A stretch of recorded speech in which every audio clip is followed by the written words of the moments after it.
Scooby-Doo, Scooby-Doo, fais sa comédie musicale. Bonjour, bienvenue pour une nouvelle réaction Scooby-Doo, ce qui peut peut-être vous surprendre un petit peu. Et la raison pour laquelle je fais ça en même temps que les réacs sur Fullmetal Alchemist Brotherhood, ça vient du fait que pour ce mois de décembre, je suis désolé, vous n'aurez qu'un seul gros Total Splash qui correspond à la quantité de travail habituelle que je fais pour un mois, mais j'imagine que ça peut paraître un petit peu dommage de ne pas avoir de vidéo le mercredi trop régulièrement. C'est pour ça que je me suis dit, tiens, je vais compenser ça en faisant, allez, 2 voire 3 réacs sur les films animés Scooby-Doo à la place. Ça n'est pas aussi énorme, ça demande moins de temps de boulot, mais j'espérais que ça vous plairait un petit peu quand même, pour célébrer un peu plus ce mois de décembre. Voilà, maintenant que j'ai fait, parlons donc du prochain film Scooby-Doo sur ma liste, c'est-à-dire Le Chant du Vampire. Et il me semble que c'est pas la dernière fois qu'on mettra en avant les vampires dans une histoire de Scooby-Doo. Ça, c'est un truc qui revient régulièrement, donc c'est pas la première fois qu'on met en avant les vampires. Et ouais, un truc intéressant à un certain degré dans ce film-là, c'est que ça va être une comédie musicale. Et donc, on va avoir des numéros musicaux régulièrement au fil du film. C'est intéressant, c'est un travail en plus qui n'est pas négligeable à cracher. Personnellement, je n'ai absolument rien contre, j'apprécie une bonne comédie musicale si les numéros musicaux sont impactants. Et je vais le dire clairement, à part un, ils s'oublient assez vite, les numéros musicaux. Hein. Les chansons sont pas les plus marquantes qui soient, mais elles sont pas affreuses ou irritantes ou quoi que ce soit. Elles sont suffisamment efficaces pour aider à faire passer le film. Mais c'est un peu le problème, ça va pas plus loin que ça, et au bout du compte, il y a peu de justification réelle au fait que ce soit une comédie musicale. Et on fait référence, allusion au fait que les comédies musicales, ça reste dans la tête à un moment rapide au début du film. Il y a une représentation sur scène à un moment donné, et puis c'est tout.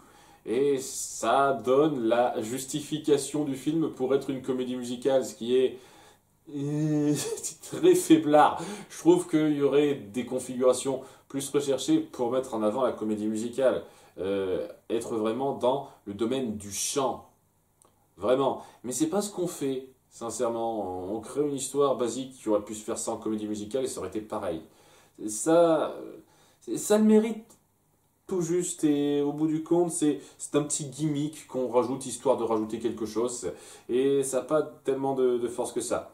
Néanmoins, ouais, je parlerai un tout petit peu des chansons au fur et à mesure. Notamment au tout début, avec donc une chanson du Bayou, parce qu'il y a une partie qui se passe au Bayou, avec un personnage, un narrateur qui dit ouais, il se passe des trucs dans le Bayou, ah, c'est dangereux, étrange, tout ça, alors que ça n'a rien à voir avec quoi que ce soit. Mais vraiment, le Bayou, c'est juste un cadre comme ça, histoire d'eux, mais ça aurait pu être n'importe quoi d'autre. Et surtout le narrateur qui va avec, qui est une sorte de Mama Odi mec ridicule un petit peu sur les bords. Il adore faire du gumbo, exactement comme Mama Odi, vous voyez, c'est tellement... c'est pas très fin. Ouais, je sais pas si j'ai été clair jusqu'à présent, mais vous attendez pas à ce que je sois subjugué par ce film par la suite. Hein. Non, non. Donc, ouais, il présente ça en mode narrateur. Hein. Vous savez qu'il y a des légendes dans le coin, notamment à un moment donné avec un vampire et un chien parlant qui est venu. Et ils essayent de justifier le personnage comme étant le narrateur. On reviendra pas sur lui à la fin. Il a un rôle ultra anecdotique pour justifier rapidement une connerie. J'en parlerai de ça. Et c'est tout. Et pourtant, regardez le narrateur, tout ça. Même dans Aladdin, on revient à la toute fin sur le marchand et sa présentation de la lampe, quoi. J'ai jamais trouvé que cette présentation était sensationnelle à faire, mais au moins on essaye de filer ça jusqu'au bout, mais on le fait même pas dans ce film, quoi. On revient pas sur le narrateur à la fin. Ça fait partie des trucs quoi, de mise en scène qui sont un gros manque pour moi. Néanmoins, oui, après ça, c'est le passage à l'introduction ultra habituelle de notre gang avec une dernière mission, une enquête, un mystère, tout ça, dans les égouts. Hein, ils sont en train de chasser un mec en costume dans les égouts, ils tombent sur un cafard, avec le vieux coup qui commence à devenir un petit peu trop lourd en termes de clichés, ça, de la lumière qui donne une ombre ultra énorme à quelque chose alors que c'est tout petit, avec un cafard ce coup-ci, donc je sais pas, je crois que je commence à atteindre le stade où, au bout de la 250e fois, ça finit par devenir lourd, en fait. C'est tellement basique. Oh, il y a une grosse ombre qui surgit. Oh mon Dieu, ça fait peur. Ben non, c'est un petit truc. Ah là là. Je crois que j'ai fini par atteindre le point de gavage de ça, en fait, avec ce film. Parce que vraiment, c'est 50 000 fois ce truc-là. Néanmoins, oui, c'est un autre point pour amener un autre changement de ce film, c'est le fait que c'est revenu un petit peu au design originel. C'est-à-dire les designs qu'il y avait dans les tout premiers films, où les traits étaient plus fins, moins ancrés, et où, en toute sincérité, l'animation casse pas la baraque. Je veux dire, c'est mieux que les films les plus bas de plafond à ce niveau-là qu'on a eu dans la période après les 3-4 premiers films, mais casse pas la baraque non plus, quoi. C'est pas aussi bon que ce qu'on a eu avant à cet égard. Donc on est reparti sur un style plus classique d'animation dans les designs. Et ouais, bon, ils résolvent rapidement cette affaire-là avec un mec dans un costume de cafard géant. Il y a Vera qui le démasque.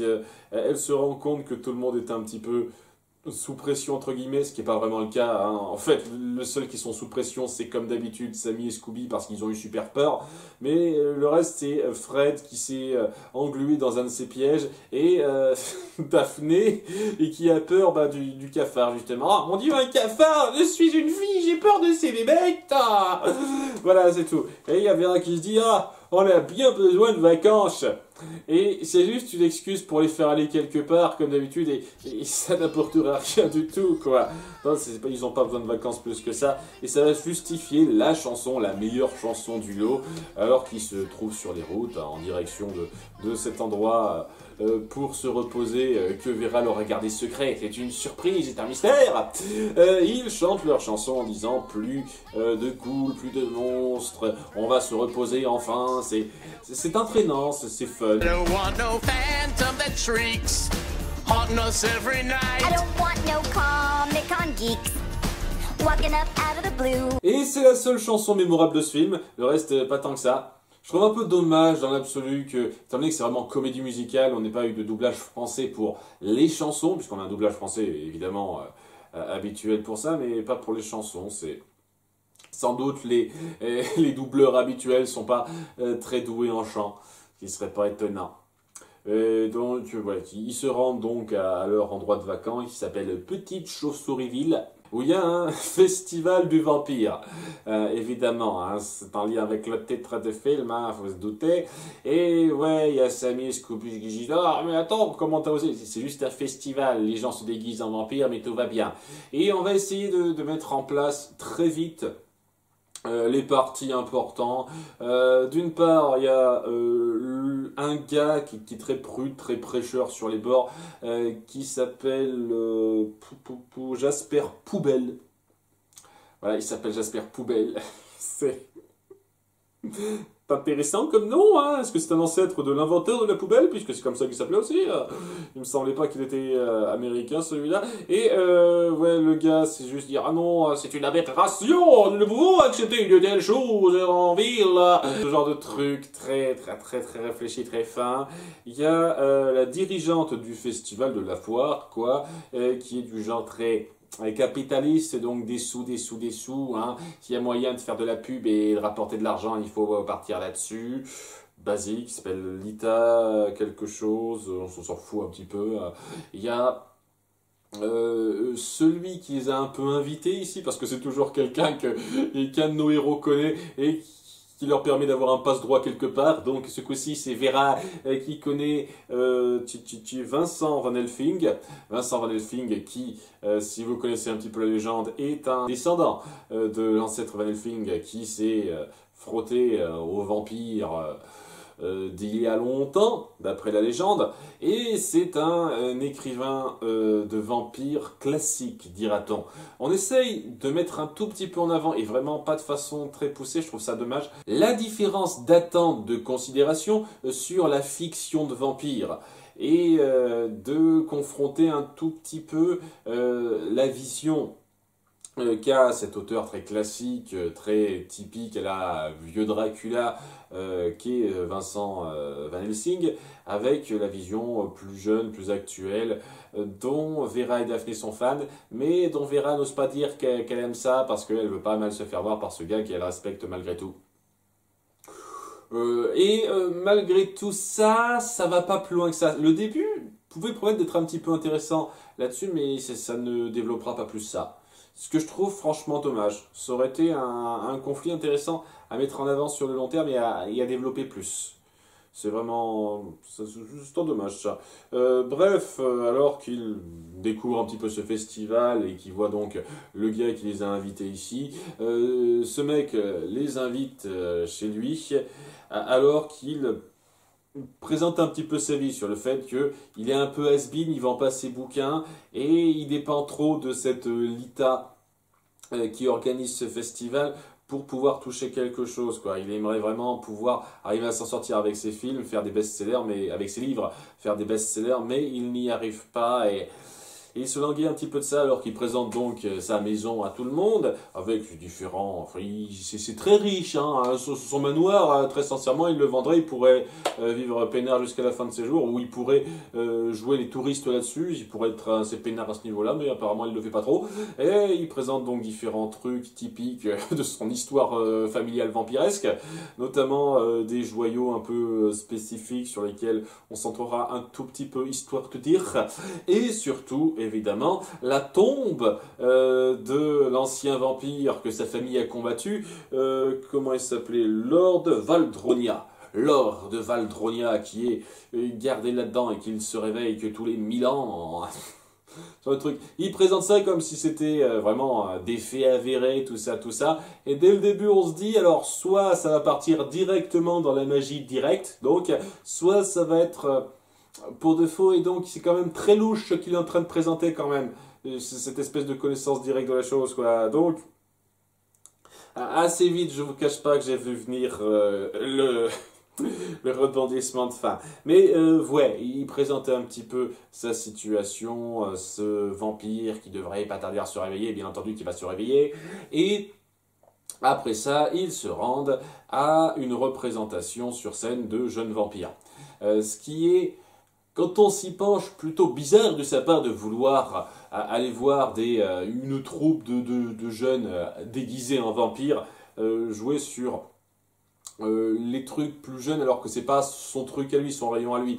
C'est ça qui est intéressant. Mais bon, bref, il invite tout le monde. Il y a Scooby et Sammy qui partent dans leur petit délire. Ah, ils craignent l'ail, on jouera pas plus que ça là-dessus. Ce genre de trucs, les clichés sur les vampires basiques. Tandis qu'ils se présenteront en chanson, la troupe de théâtre. Une chanson donc que j'ai dit qui passe sans plus et qu'ils sur scène en utilisant leurs tours qui sont quand même assez cool, hein. Ils arrivent à se téléporter d'un cercueil à un autre comme ça. Il doit y avoir tout un système à l'intérieur de ces murs, de ces sols qui est quand même assez dingue, quoi. Ils finissent par balancer une sorte de rituel pour ramener le lore de vampire à la vie. Et c'est là que Van Helsing dit non, ils ne doivent pas faire ça. Ils invoquent le vrai rituel sur le grimoire de la famille, tout ça, tout ça. Non, ils pourront réveiller le vrai vampire. Et il semble que c'est le cas. Il y a une apparition qui surgit et qui fait peur à tout le monde. Enfin, à tout le monde. Une bonne partie du public pense que ça fait partie de la mise en scène. Et ouais, c'est là qu'on a affaire grand méchant au monstre Valdronia. Qui semble s'être réveillé et être le nouveau monstre à combattre.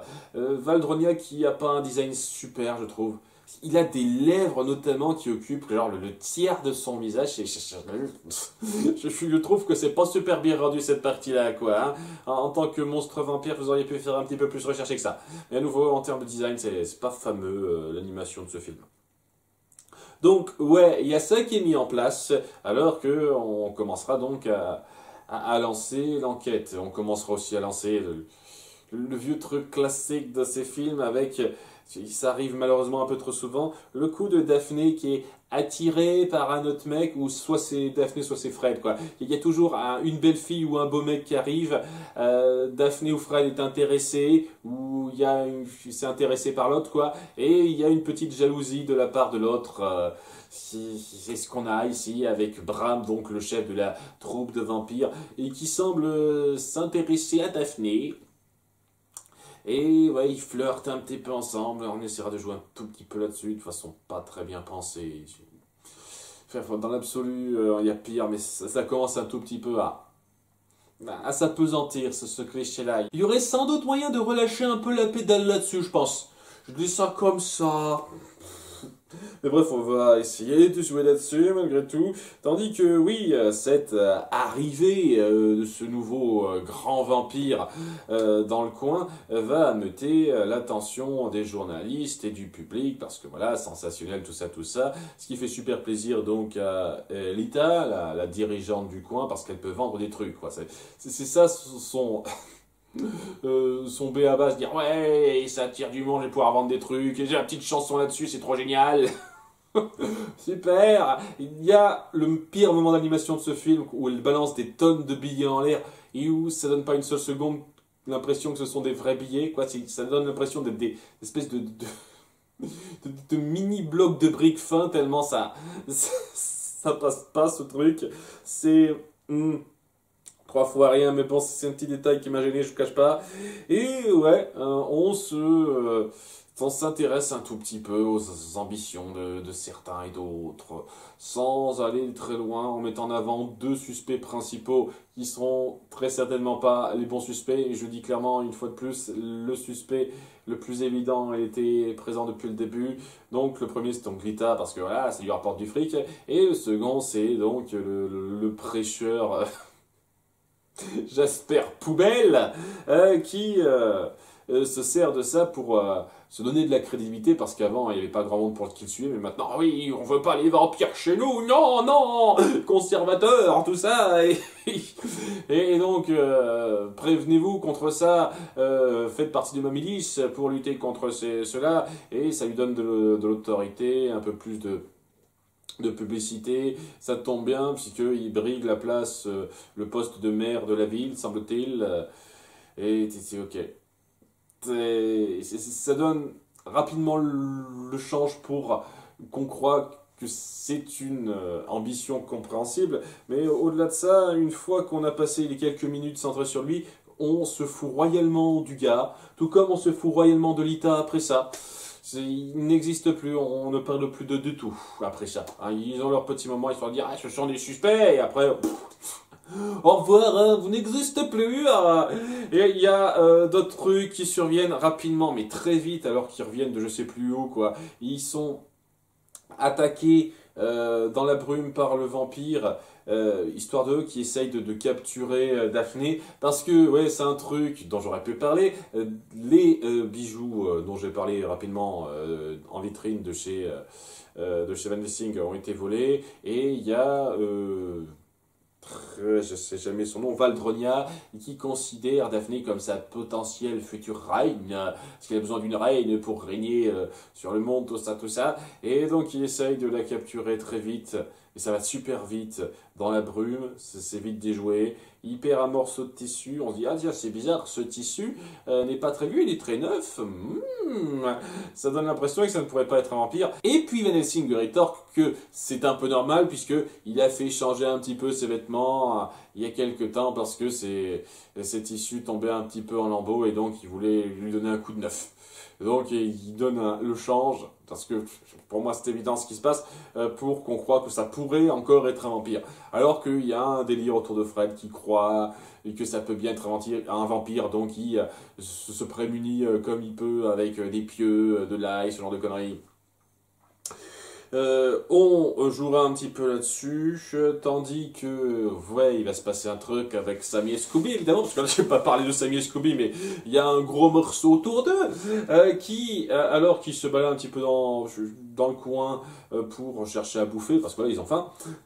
Quelle surprise, c'est dingue, quel développement inattendu. Ils tombent déjà sur la troupe des acteurs vampires qui préparent un plan et qui transportent juste quelque chose. Il n'y a rien de particulièrement suspect dans ce qu'ils font, mais ils voient Sammy et Scooby s'approcher, ils se disent non, ils en savent trop, il faut qu'on fasse quelque chose pour eux. Déjà, très intelligent de votre part. Donc, ils font fuir Sammy et Scooby qui trouvent une excuse à la con pour détourner leurs attentions. Et juste après ça, ils se font attaquer par Valdronia. Voilà, le vampire, il apparaît devant eux. Ben, dis donc, pas de chance, pas de chance. Et donc, il fuit le vampire dans un moment cartoon excessif, comme d'habitude, mais c'est leur truc à Sammy et Scooby. Alors que Sammy finira par se prendre une morsure au cou. Et après donc cette course-poursuite où ils seront loin du vampire, et ben il se dira oh mon Dieu, je vais te transformer en vampire. Tu ne dois pas rester avec moi, Scooby. Non, éloigne-toi. Ici, si tu ne veux pas partir, c'est moi qui vais partir, parce que je ne veux pas te faire de mal. Mais est-ce que je suis vraiment capable de te laisser? Non, non, tu es trop mon ami pour chat. Le drame, c'est... Alors, je sais que c'est voulu pour être plus de la comédie qu'autre chose, mais c'est parce que je m'en moque que ça me fait rire. C'est pas parce que c'est ultra drôle en soi que ça me fait rire, ça. Et c'est vraiment insister pour amener le numéro musical qui pourra peut-être marquer un tout petit peu au-delà du premier. C'est le moment où il chante « On est super potes, t'es toujours là pour moi, gna gna gna ». Et on essaye de faire un coup à la South Park, si j'ose dire, South Park le film, avec donc... tous les partis qui se mettent à chanter ce qu'ils prévoient de faire, abat les vampires, nous prévoyons notre combat.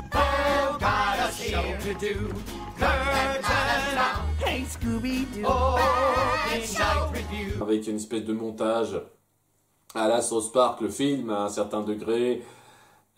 En soi, c'est pas mal. Le problème, c'est que l'air n'est pas plus entraînant que ça. Et que une bonne partie de ces enjeux sont assez plats. On le verra plus tard. Enfin bref, après ça, Sammy et Scooby se disent « Tiens, on va rester dormir dans le coin, dans le bayou, tranquillou, histoire de ne pas faire de mal aux gens à côté de nous, hein, ils pensent aux autres, c'est bien. » Et alors qu'il se réveille le matin même et qu'il fait plein soleil et que ça lui fait rien, Sammy se dit pas, ça doit vouloir dire que je vais pas me transformer en vampire. Non, il pense toujours qu'il va se transformer en vampire. Et en déambulant un petit peu, ils finissent par tomber sur une toute petite massure à l'intérieur du bayou qui est gardée donc par...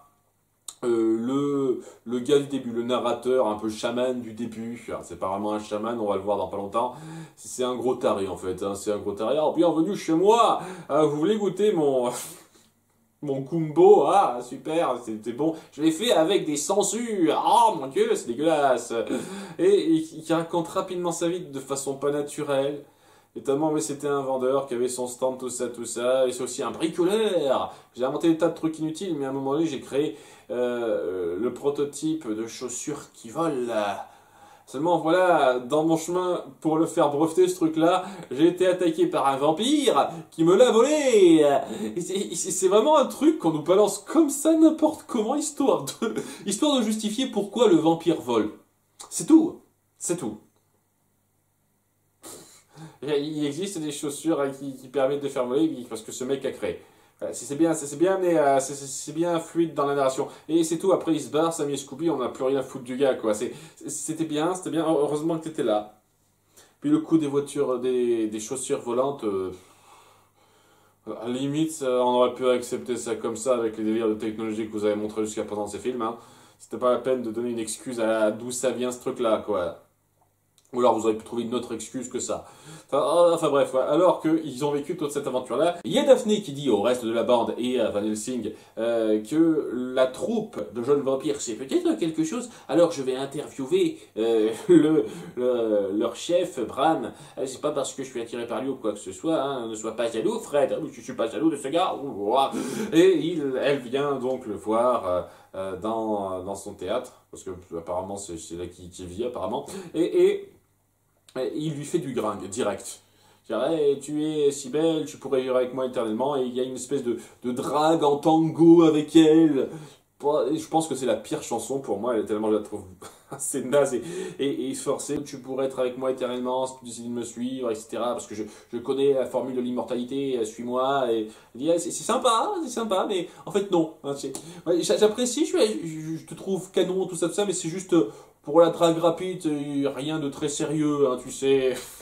Il le prend mal, il la fait capturer, parce qu'au bout du compte, et c'est ça le truc que je trouve un peu con là-dedans, il en a un peu rien à foutre de sortir avec elle, il veut juste servir d'elle pour faire une offrande à Valdronia, parce que d'après la légende, si on lui offre un service de cet acabit-là, il peut vous rendre immortel. Limite vous transformer en vrai vampire, quoi, en gros, mais bon, c'est...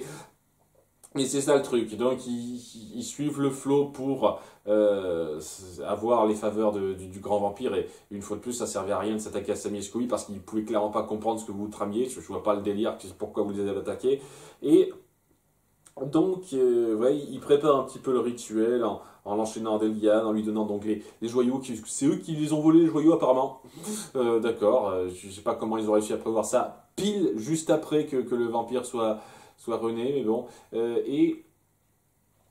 il prévoit ça, tandis que le reste de la bande, c'est-à-dire Fred, Vera et Van Helsing, se disent il faut aller la sauver dans le bayou, dans les marais, et en allant la sauver, déjà il y a Van Helsing qui se fait tirer par des broussailles, et il n'y a pas une seule seconde Fred et Vera qui se disent tiens, il faudrait qu'on le sauve, non, il a été pris, on va pas plus loin. On va pas essayer de chercher plus que ça. Alors bon, il va y avoir une excuse pour ça, c'est que juste après, alors que Fred essaiera un peu la nouvelle arme qui s'est concoctée, qui tire des pieux à tout va, et donc qui peut tuer des gens sans problème, mais c'est pas un problème parce que de toute façon il sera tout le temps, c'est le gag, et il tombe juste après sur Scooby et Sammy qui déambulent encore dans les marais, et ils suivent le mouvement à la fin. Ah c'est vrai, ils existent, ce serait cool qu'ils participent au combat, bah voilà, c'est ça. C'est un peu grossier d'amener, je vous cache pas. Enfin bref, grâce à ça, ils finissent par se rendre auprès du rituel, juste avant que Valdronia arrive. J'arriverai jamais à retenir ce nom à la con. Valdronia, qui donc endort tout le monde avec une sorte de fumée magique, qui s'avérera n'être qu'un produit chimique, et qui essaiera de faire de Daphné ciel, mais verra... Fred et compagnie arrivent juste à temps pour attirer son attention, sauver Daphné. Il y a une course-poursuite, évidemment, avec Sammy et Scooby au centre, comme d'habitude, où on le voit voler à travers les broussailles et tirer même des espèces de boules explosives. On les explique pas, les boules explosives, par contre. Hein. On explique le bombe, mais pas les boules explosives. Hein. Bref, il fuit le cas, il y a un petit peu de remplissage parce que c'est le moment d'action du truc, et c'est là que Fred finit enfin par faire marcher son arme et par capturer le méchant vampire qui s'avère ne pas être si vampire que ça puisque c'est un costume, c'est incroyable, et c'est Van Helsing. Oh là là, vous m'envoyez tomber des nues. Ça m'a pas surpris une seule putain de microseconde, c'était tellement prévisible, parce que c'est surtout lui qui arrête pas d'insister sur la véracité magique de la chose auprès de nos héros, et étant donné que le mystère du cercueil enfermé, tout ça, où se tenait le vampire, ça marche tellement facilement si c'est lui qui dirige la chose, quoi. Tous les soucis d'écriture, tous les problèmes qui peuvent être un peu incohérents sur la considération des personnages s'expliquent facilement si c'est lui qui est derrière tout ça. Et donc oui, ça se voit venir à des kilomètres pour moi. Et même en voyant ça venir à des kilomètres, je trouve que ses intentions sont d'un basique. En gros, il voulait juste retrouver la gloire en se donnant de la crédibilité, quoi. Le vampire qu'il dépeint dans ses livres, eh ben, il existe encore, il y a sa légende qui est là, donc grâce à ça, je pourrais vendre mon livre comme un best-seller. Et le truc que je trouve un peu gros avec ça, c'est que malgré ce qui s'est passé, on ne le voit pas une seule seconde durant tout ça avoir un début de gloire issu de cette histoire. Il y a donc l'aspirant maire et la dirigeante du festival qui ont leur petite gloire, mais lui, il n'y a rien, quoi. On montre même que les gens s'en foutent toujours encore de son bouquin, quoi.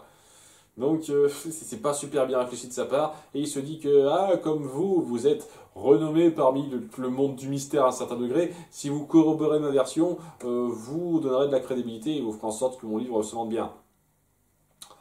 Ouais, c'est quand même c'est un peu poussif comme pari, mon gars, hein, un peu risqué.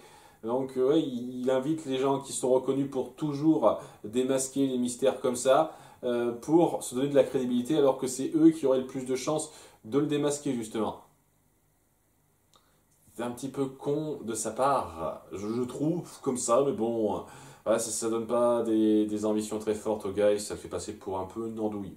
Tandis que, ouais, la troupe de jeunes vampires, c'est juste des mecs qui se sont fait avoir, des gros crédules qui pensaient qu'ils pourraient vraiment avoir la vie éternelle avec la légende, tout ça, tout ça. Et c'est là que ça se termine, donc, sans grand panache, j'ai envie de dire, avec le gars qui se fait arrêter, la troupe de vampires qui se fait arrêter, et notre groupe qui fait une reprise de la chanson de départ, finit les ghouls, tout ça, on va enfin prendre des vacances, avec une chorégraphie un peu naze, et ouais, rien de plus que ça. Carton de fin rapide. C'était un peu fade, hein.